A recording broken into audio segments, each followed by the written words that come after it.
National 9 में सबसे पहले बात हरियाणा के गुरुग्राम की। आपातकाल के 50 साल पर गुरुग्राम विश्वविद्यालय सभागार में महिला मॉक पार्लियामेंट का आयोजन किया गया। कार्यक्रम की अध्यक्षता करते हुए मुख्यमंत्री नायब सिंह सैनी ने आपातकाल को लेकर तत्कालीन कांग्रेस सरकार पर जमकर प्रहार किया और उस दौर के हालात भी बयां किए। देखिए रिपोर्ट।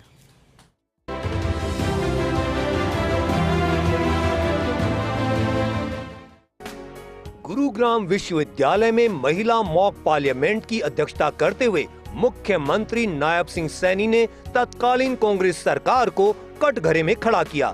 कहा कि लोकतंत्र सेनानियों पर जितने अत्याचार हुए उतने ही अत्याचार महिलाओं ने भी सहन किए। महिलाओं ने इस काले दौर का डटकर वीरता से सामना किया। महिलाओं ने राष्ट्रहित में जो लोकतंत्र प्रहरी के रूप में योगदान दिया वो कभी भुलाया नहीं जा सकता। उन्होंने आह्वान किया कि लोकतंत्र के काले अध्याय को जन जन तक पहुंचाया जाए ताकि हमारी आने वाली पीढ़ियां इसे याद रखें और इसके प्रति सचेत रहें। मुख्यमंत्री ने कहा कि महिला सशक्तिकरण को समर्पित यह मॉक पार्लियामेंट सेशन आपातकाल के दौरान महिलाओं पर हुए अत्याचार को याद करते हुए उनके त्याग को सलाम करने का दिन है। मैं बहनों को, विशेष करके प्रियदर्शनी जी को और हमारी महिला मोर्चे की सभी पदाधिकारियों को मैं आज आप सबका धन्यवाद भी करता हूं कि आप लोगों ने आज ऐसे एक विशेष कार्यक्रम के अवसर के ऊपर मुझे बुलाया है जब हम उस काले अध्याय को याद कर रहे हैं। उसके 50 वर्ष पूरे हुए हैं और इस बात को हमें स्मरण करना चाहिए। स्मरण इसलिए करना चाहिए क्योंकि जब हम उस इतिहास को याद नहीं रखेंगे तो पता नहीं कब हमें फिर उसमें से गुजरना पड़ जाए, उस रास्ते से।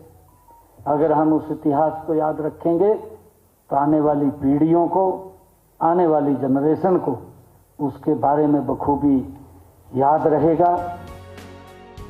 नायब सिंह सैनी ने कहा कि आपातकाल लोकतंत्र का काला अध्याय रहा और अंग्रेजों के शासनकाल से बढ़कर आपातकाल में हर जनमानस पर अत्याचार हुए।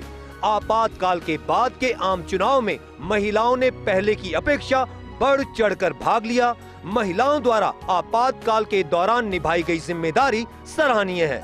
मुख्यमंत्री ने कहा कि आपातकाल में संविधान को रौंदने का काम किया गया। यह कोई साधारण विषय नहीं है, यह हमें उस दौर की याद दिलाता है जब पूरे देश की आवाज को कुचलने की कोशिश की गई थी। क्योंकि हमारे लोकतंत्र सेनानी अभी हमारे बीच में खड़े हैं। इनके ऊपर तो अत्याचार हुए हैं, परंतु जितना अत्याचार इनके ऊपर हुआ है उतना ही अत्याचार परिवार के लोगों के ऊपर भी हुआ है। हमारी बहनों ने भी उस अत्याचार को सहन किया है क्योंकि वो बराबर की भागीदारी थी। मैं अभी करनाल के अंदर गया, एक स्वतंत्रता सेनानी था करनाल के अंदर। जब वो मैं बोल रहा था तो वो खड़ा होकर के कहने लगा कि मेरे पिताजी को गिरफ्तार कर लिया। क्या हालात किए, रोंगटे खड़े हो जाते हैं बात सुनकर के। मुख्यमंत्री ने कहा कि प्रधानमंत्री नरेंद्र मोदी ने आपातकाल के दौरान अपना जीवन न्यौछावर करने वालों को सम्मान दिया। उन्होंने कहा कि संविधान की रक्षा में अपना योगदान देने वालों को भुलाया जा रहा था, लेकिन पीएम मोदी ने उस काले अध्याय का विरोध करने वालों को याद करते हुए आम जन तक जानकारी साझा की है। आज संसद में विपक्ष की गरिमा निचले स्तर तक गिरती जा रही है। विपक्ष न केवल लोकतंत्र का अपमान कर रहा है बल्कि संवैधानिक पदों पर आसीन लोगों को ठेस पहुंचाने का काम भी कर रहा है। मुख्यमंत्री ने कहा कि संसद में गरिमा का ध्यान रखना बेहद जरूरी है। ऐसे में संसद की कार्यवाही को राष्ट्र हित में चलाने में विपक्ष को अपना दायित्व निभाना चाहिए। हमारी बहनें इस मॉक पार्लियामेंट के माध्यम से यहाँ पर डिबेट होगी, परंतु डिबेट भी एक शालीनता के साथ होनी चाहिए।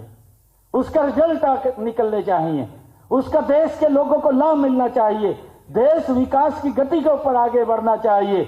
आदरणीय प्रधानमंत्री जी ने जो सपना देखा है कि भारत 2047 तक विकसित राष्ट्र बनेगा, उसकी मूल अगर भावना कहीं बसती है तो वो पार्लियामेंट है।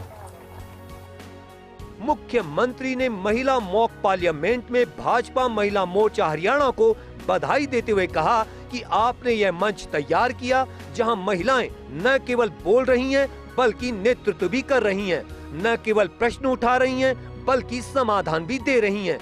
यही लोकतंत्र है, यही संविधान की आत्मा है, यही भाजपा का मूल मंत्र है।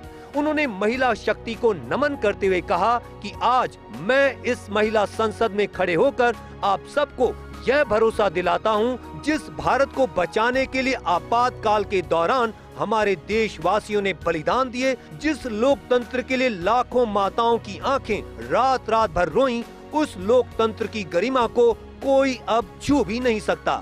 कार्यक्रम में भाजपा प्रदेश अध्यक्ष मोहनलाल बड़ोली, भाजपा महिला मोर्चा की प्रदेश अध्यक्ष उषा प्रियदर्शी, पूर्व सांसद सुनीता दुग्गल सहित लोकतंत्र सेनानी और गणमान्य लोग मौजूद रहे। चंडीगढ़ से डॉक्टर थानेश्वर शर्मा की रिपोर्ट।